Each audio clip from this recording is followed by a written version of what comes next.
know about compensated absence, but that is the fund that we keep to pay people out that have decided to leave the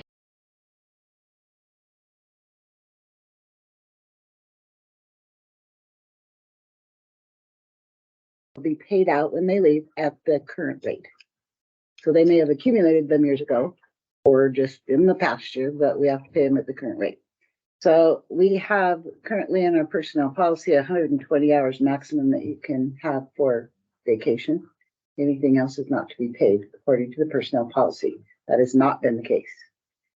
We have 192 hours of sick accumulation maximum. We do not pay those hours out. Comp time, we have a maximum of 40 hours you can carry on the books, and we pay it out at current pay. That is also not been in the books.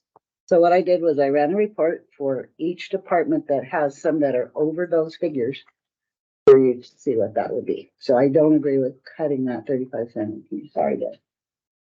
It's been asked every year. It's been asked every year from different departments, and so those are all the ones that have more than what they should have.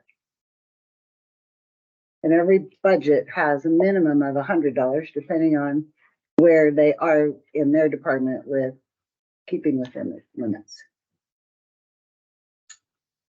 Just trying to find the prosecutor. It should be in order.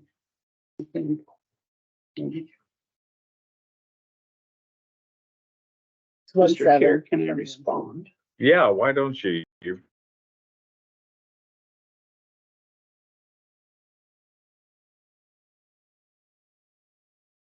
I haven't looked at the numbers that the Madam Clerk is putting before you, but I've looked at those numbers historically, and I anticipate that I have a general idea of what that paper is going to show.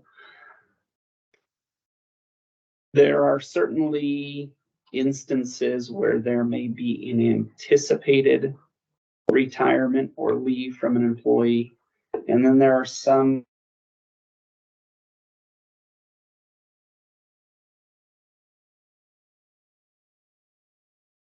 and I don't believe that employee will have any amount of significant accrued hours.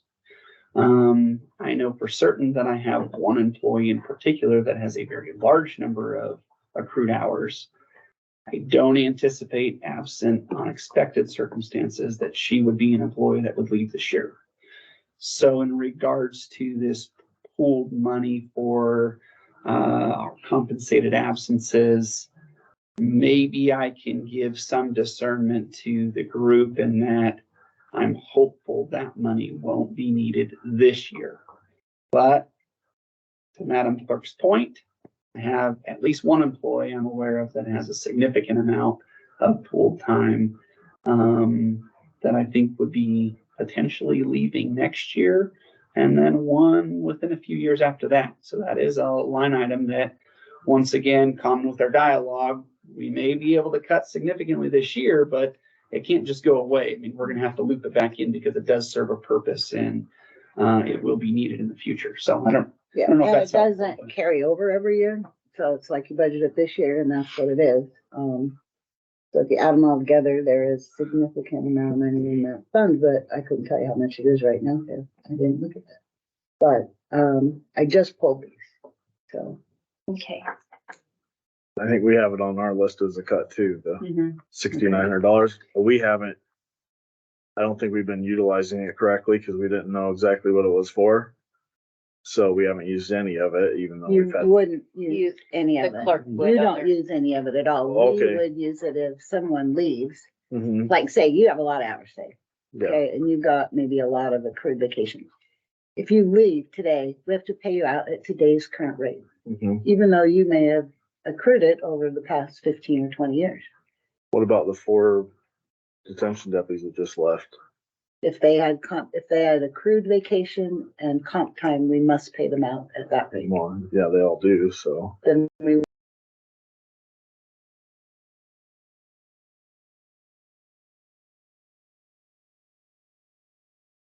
when they leave, then Tammy goes in, figures out what their last pay would be.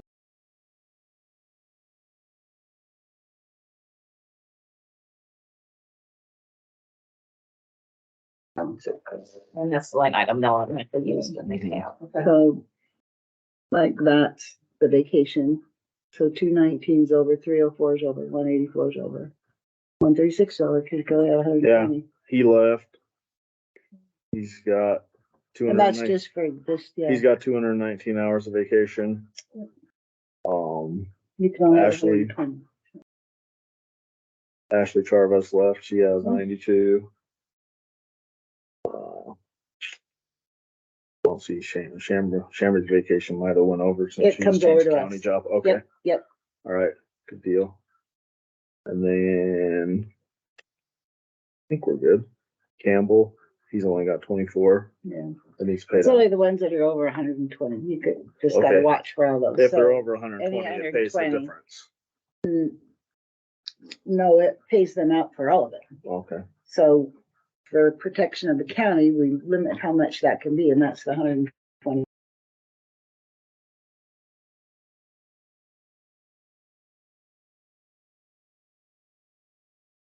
We don't budget for that other than incompensated absences. So when you figure out how many hours they have that just left times their hourly rate, did that budget line item cover that for you? Probably not. And Madam Clerk, I think one other thing that's important to be mindful of, just from my experience working the county budgets as it pertains to these types of numbers. When the county puts itself in a position where offices are understaffed, then oftentimes what the result is the employees that are there are accruing additional overtime, and then they're racking up their vacation and sick leave because they're not authorized to use it because an office can't They can't let 'em operate go. with it. And so if you look at my numbers, which it's probably been a year or so since I looked at that sheet, but I'm guessing I have one employee that is significantly over the 120 hours. I've been working with that employee over the course of the last 2 years since I got my support staff where it should be to start chipping away at those numbers. But since we had gone for a significant period of time understaffed in our front office, that employee was not able to use that time for quite literally years. So I've got one employee that is over 200 hours of accrued vacation time right now. I don't have the numbers, but I want to say if you pulled that about a year and a half ago or so, They're down. that employee was over 300 hours. So I'm chipping away at it. I'm trying to get it taken care of, but that assumes that our offices are appropriately staffed, because if they're not, then that number is going to keep creeping.